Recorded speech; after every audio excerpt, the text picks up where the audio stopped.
This lecture deals with Pelton wheel. What's Pelton wheel?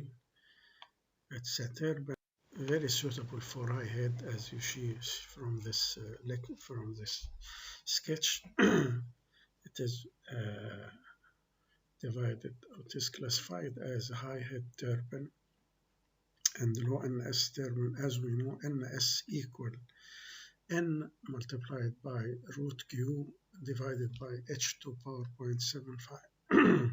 When the head is very large head, you can find NS is very small.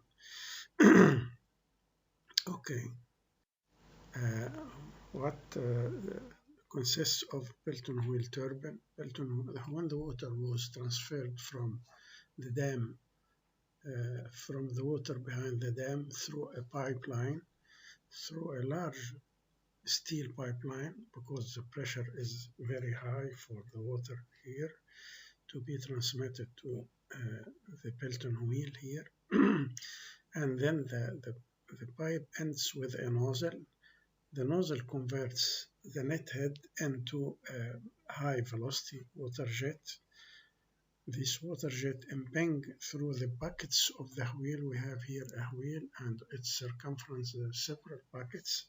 Several buckets means several cups, like soup cup.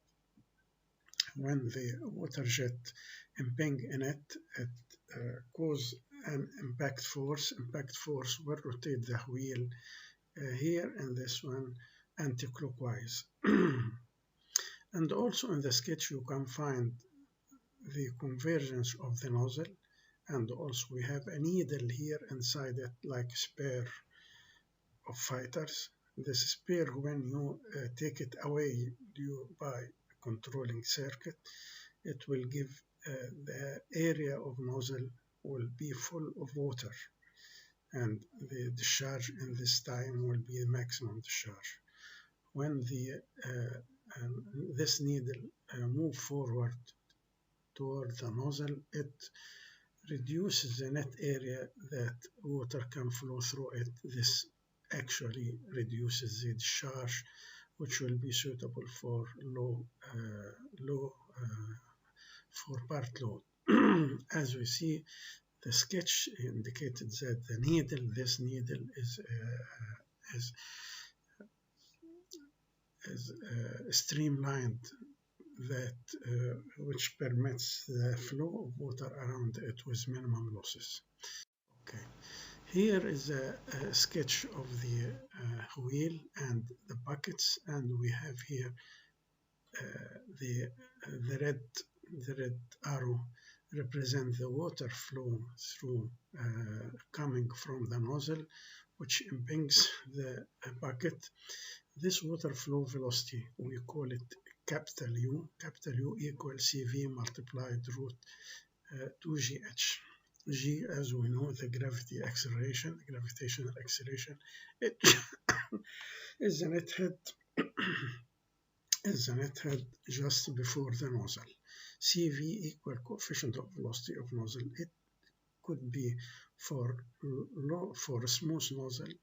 For new nozzle, it could be about 0.98 or 0.99. Here we have to go to the upper right side sketch. We have here the bucket is divided by a partition. This partition is in the center line of the water jet, because the water jet will be divided into two parts, left and right, two equal parts, left and right. And here the same as we up and down with this partition must be in the same of the center line of the jet. When the water jet impinges the bucket, it will act on it by certain force.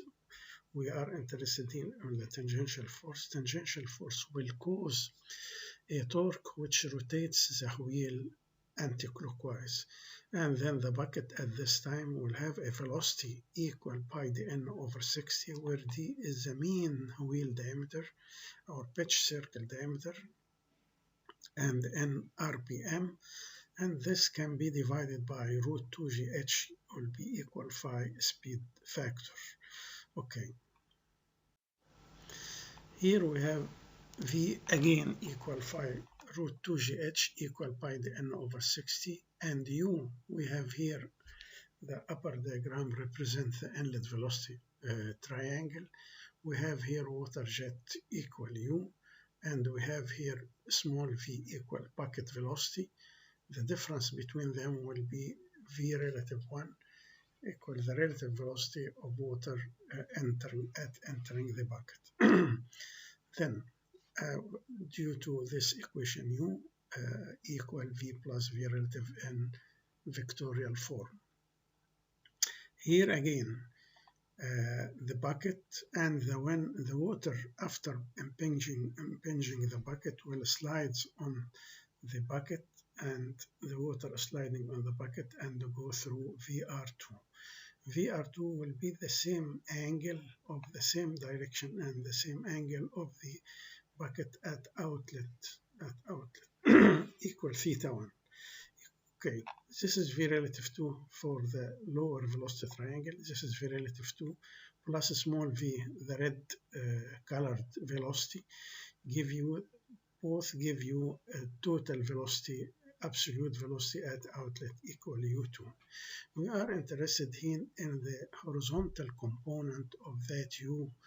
Here in the upper diagram, V1 equal the horizontal component of U, or the component of U and the tangential force component F horizontal, FH. In this diagram, U equal V1, and the lower diagram, V2 equal the component of U2. It's lower than small v. Small v, we can get it from this velocity triangle as small v minus VR2 cosine 180 minus theta. Okay, let us go and get the momentum force due to impact object on the bucket. This force in horizontal direction equal mass, which equal rho multiplied by Q. Q is the water flow rate, and rho the density of water impinging the bucket, and V1 minus V2 is the tangential component at inlet minus tangential component at outlet to give the horizontal force or the tangential force FH, which equal m dot mass flow rate multiplied by V1 minus V2. Then we can get V1 equal U and V2 as V2 equal V minus V relative to cosine alpha, where is alpha equal 180 minus theta. This V2 will be equal to V plus V relative to cosine theta. What is V relative to? We can get it if you have a very smooth bucket. V relative 2 will be equal to V relative 1.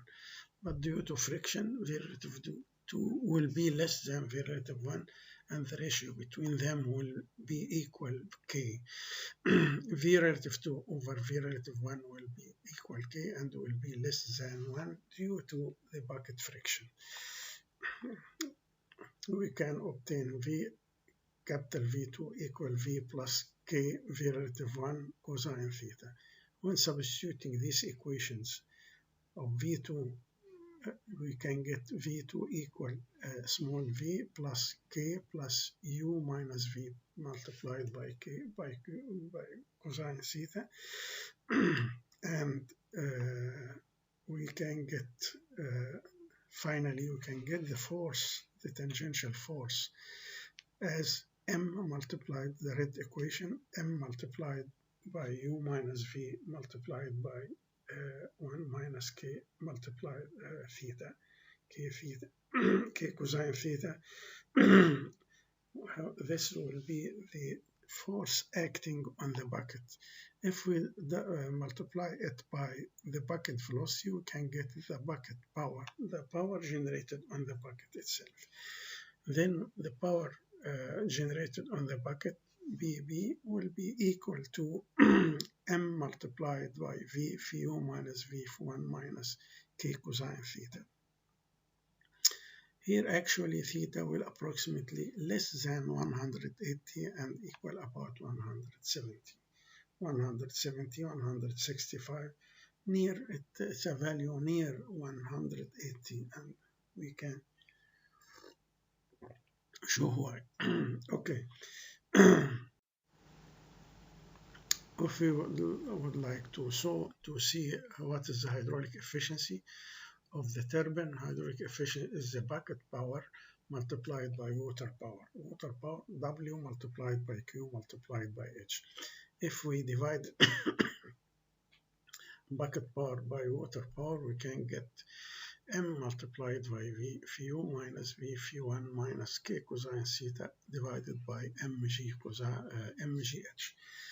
This will be equal to V multiplied by U minus V multiplied by K cosine theta divided by GH. If we have H constant and for the same turbine theta and K are equal constant, you can find this efficiency will be equal constant multiplied by V phi U minus V, i.e. this efficiency will be function of small v for certain jet velocity. If you have certain head for the turbine, this means U will be equal constant. If we change the velocity of rotation of the turbine, small v will be changed because small v equal pi d n Halsey t. Here to get maximum efficiency of hydraulic turbine, this means a maximum bucket power because the water power is constant. Then you can differentiate the last equation with respect to velocity and equalize it by 0. You can get V equal U over 2 or V over U equal 0.5. This means to get maximum bucket power on the turbine, you can rotate the turbine by a velocity small v, give bucket velocity small v equal half U. Okay, but we need here to know the net turbine output power because it will be converted into electrical power. The bucket, this net power equal the bucket power minus mechanical loss power. What is a mechanical loss power? Is the power required to overcome the disk friction all over during the rotating of the wheel, friction between air and the wheel itself, and also the loss through bearing, which we call it bearing loss. Actually, these two terms will be function for certain for center turbine will be proportional to RPM to power n. N could be from 2 to 3. Okay, we have some practice here. Discharge coefficient CD equal 0.98. Optimum speed that give maximum power output and overall efficiency is obtained at speed ratio phi equal V over root 2GH equal 0.45. This is always used during the design of. Here in this sketch we can find the variation of power with the speed of rotation, say speed of rotation n, the horizontal axis could be n or V over U since U is constant. We have here the above line, the horizontal line represents the water power W multiplied by Q multiplied by H, which is constant and independent on the rotating speed of the turbine.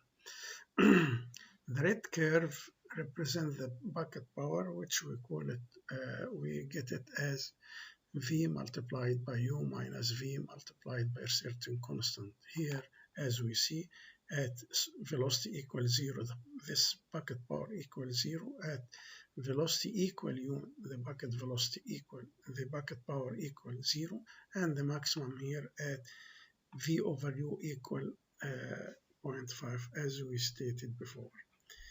The green curve represents the mechanical loss power, and we have here see that this mechanical loss power increases as the velocity of rotation increases, and consequently V over U increases.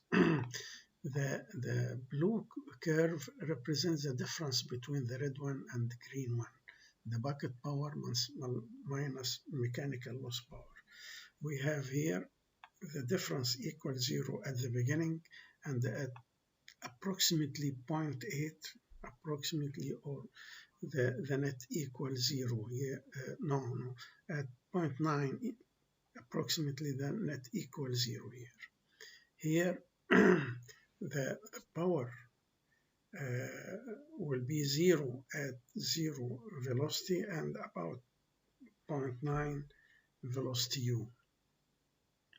Here we have a maximum value of this net power, or this output power, at this optimum speed. We call it, this one we call it optimum speed, and it's about 0.45 of V over U equal 0.45. This means the net bucket speed about 0.45 U. We can get from here that phi, which equal V divided by root 2GH equal 0.45. Here in this sketch we have this Pelton turbine constructed in Norway with flow rate around near 30 meter cube per second and head more than 1,000 meter cube and generating power about 288 megawatt. It's a vertical type Pelton wheel fed with water from 5 nozzles, and we see here only one pipeline branched into 5 branches and give the water from 5 nozzles. We have inside a nozzle, we have a needle controlling system in order to control the flow during the part load. In the sketch in the right side and in the left side also, it's very clear.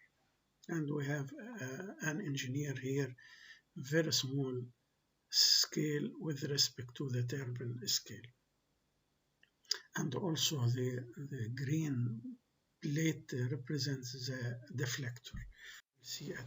Here we have different sketches for number A, for different arrangement. Number A, one pipeline give its water to the wheel through one nozzle. Here B, 2 nozzles, and here 2 symmetrical nozzles, and also here 4 symmetrical nozzles.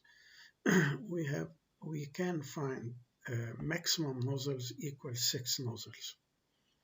The pipeline can be divided into 6 nozzles to feed the water to the wheel.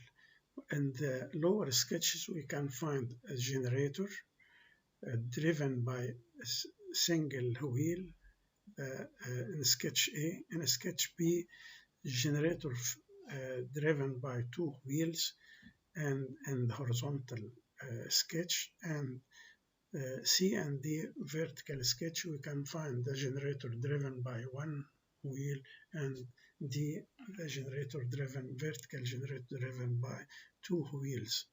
This means if the nozzle generates, say, 10 megawatt, the arrangement A give you 10 megawatt, the arrangement 2 give you 20 megawatt, and B and C 20 megawatt, and D give you 40 megawatt. And also we can see here, if we say we'll take this arrangement 40 megawatt and use it here in the lower sketches, you can find the generator give you 40 megawatt.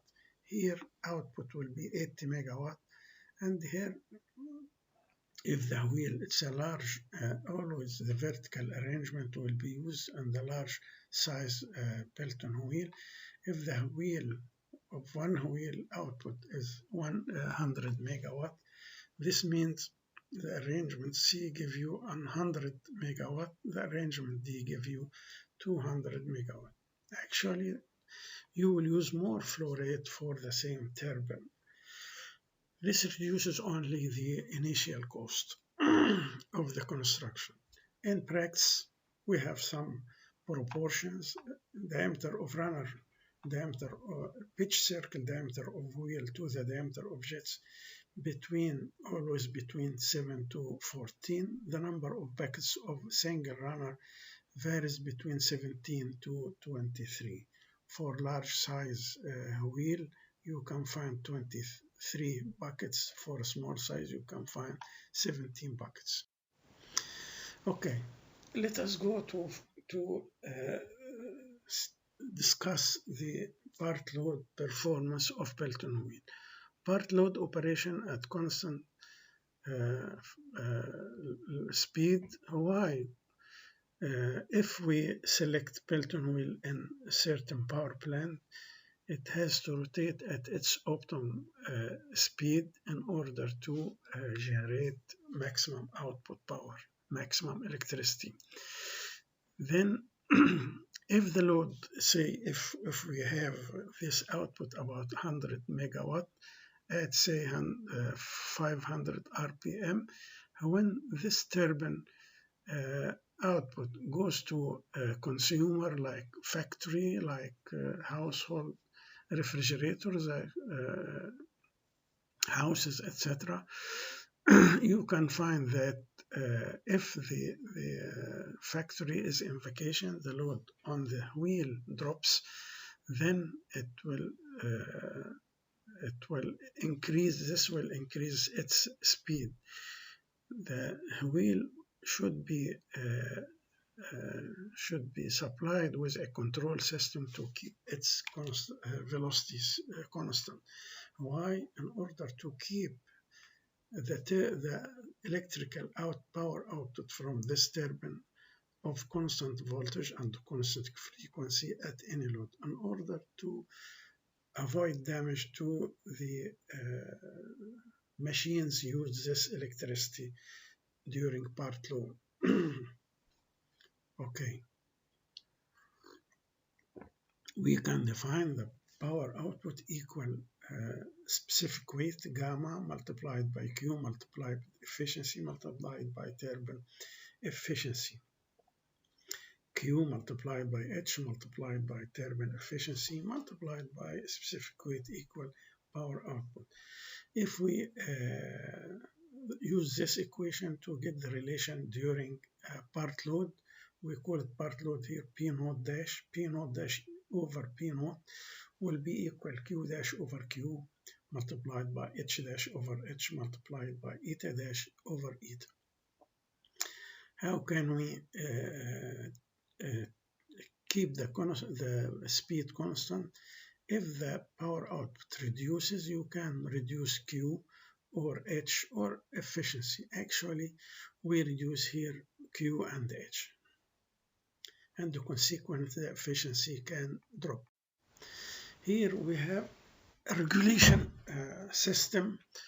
We will start with valve regulation. What valve regulation? We have here the pipeline which transfer water from the upper storage reservoir to the nozzle, and it will be supplied by a valve near the end.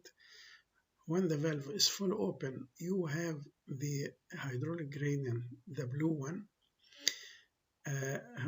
which drops the head by losses through the pipeline, which equal K multiplied by Q square. K here is the loss coefficient for the pipeline. This is at full load, the blue hydraulic gradient. During the part load, we have to close partially the valve. The closure of this valve will reduce the flow.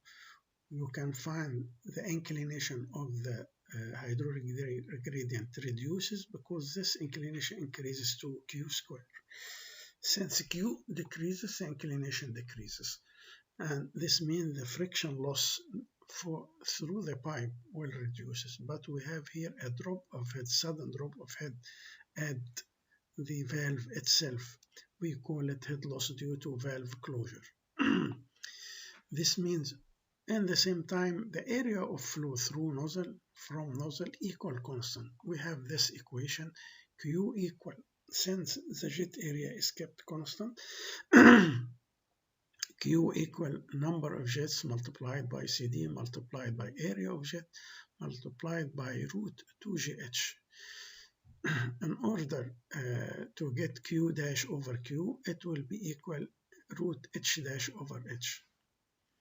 Okay, and then P naught dash over P naught, which equal H dash Q dash over Q multiplied by H dash over H multiplied by efficiency ratio.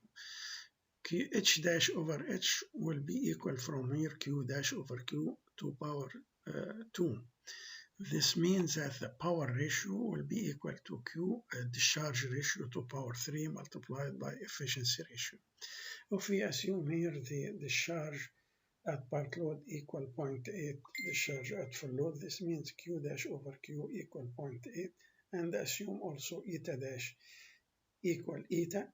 This means P naught dash over P naught equal 0.8 to power 3.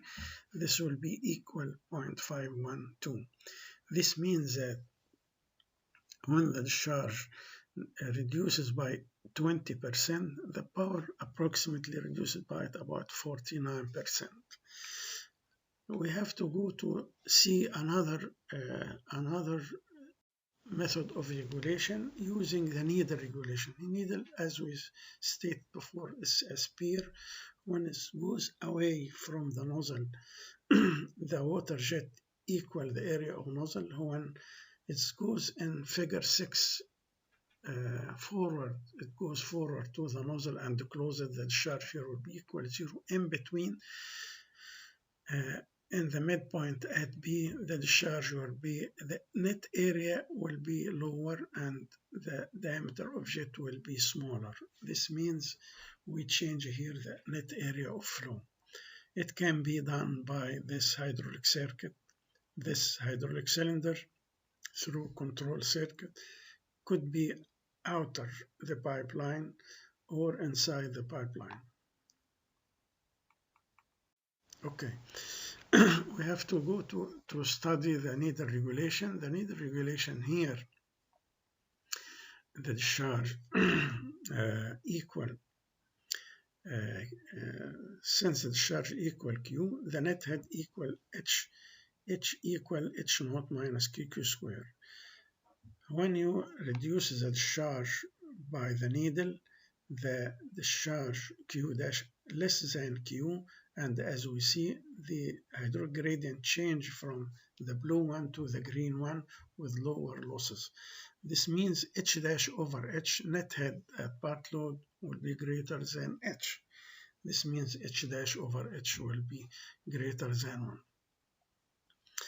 1 due to the reduction in friction losses through the pipeline. Then P naught dash equal P naught multiplied by Q dash over Q multiplied by H dash over H multiplied by eta dash over eta.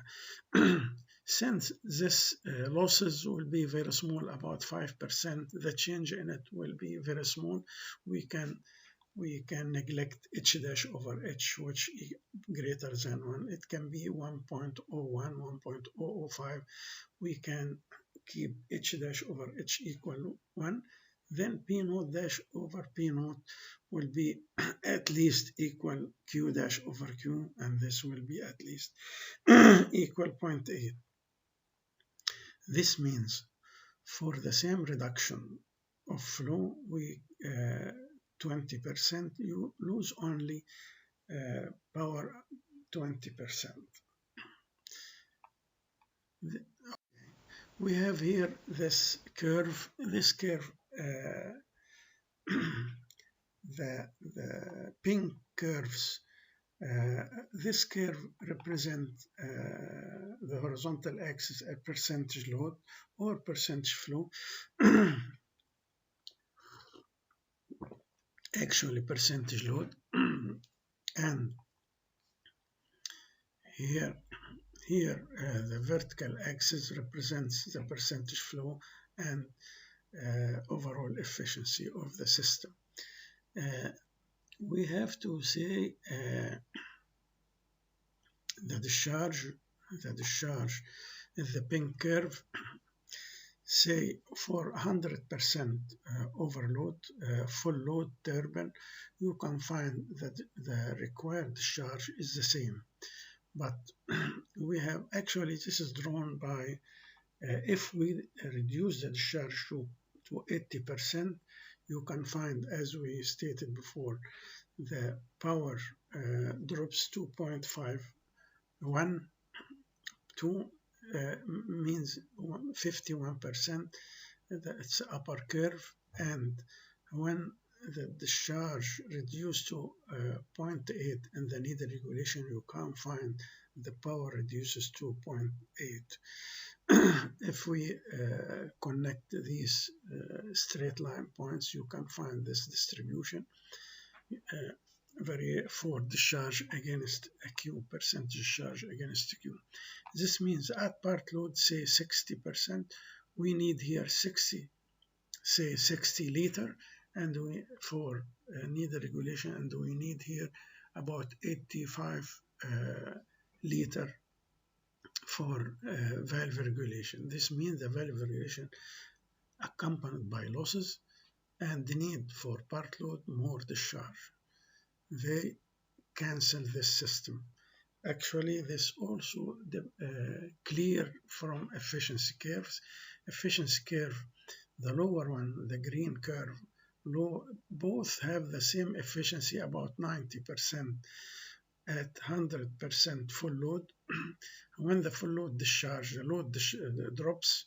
When the load drops, as we see, the needle regulation efficiency drops severely, but until it reaches zero efficiency at zero load. And also, but the needle regulation, the efficiency almost kept constant till about 30% or more of the load.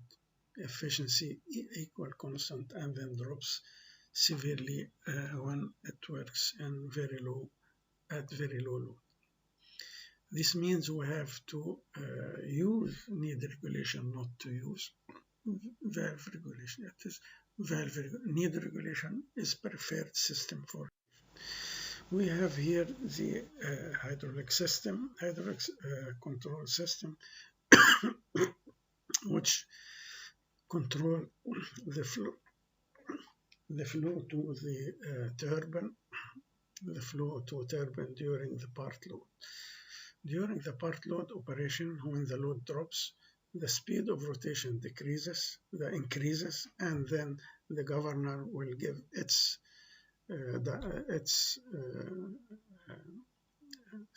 signs to a hydraulic cylinder 3 from direction control valve number 6, and we have here oil in and oil out to the collecting tank, and oil in from pressurized pump. The pressurized oil, due to this correct direction control valve number 6, we can see that high pressure can go to the cylinder, the hydraulic cylinder, to push the piston inside it, or the disc inside it, to the right side, and then the needle close partially. If the load decreases by a small percent, you can use this mechanism. But if the load decreases suddenly by a high percent, say from 100% to 20%, you have to close this by fast. And this fast closure of the needle may cause inertia hit in the pipeline, and it may damage the pipeline. We have here a deflector which deflects totally or partly the water coming from nozzle to the turbine, to deflect it away from the turbine in order to prevent turbine from overspeed. And keep in the same time keeping the needle to close the nozzle slowly without damaging, without causing inertia head, which may damage the pipeline. Here we have the nozzle, this nozzle, and the needle inside the nozzle of conical shape, and outside it we have here the deflector.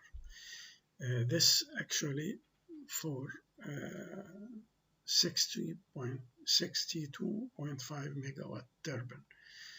And here we have the hydraulic cylinder inside the nozzle itself, which control the push the needle inside the nozzle.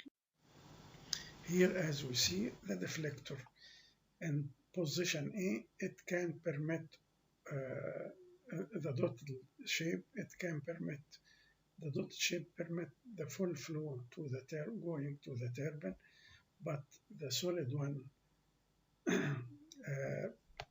divided part deflects part of water away from, all the water away from the turbine during the sudden decrease of load, sudden fully drop in load, or sudden drop in load.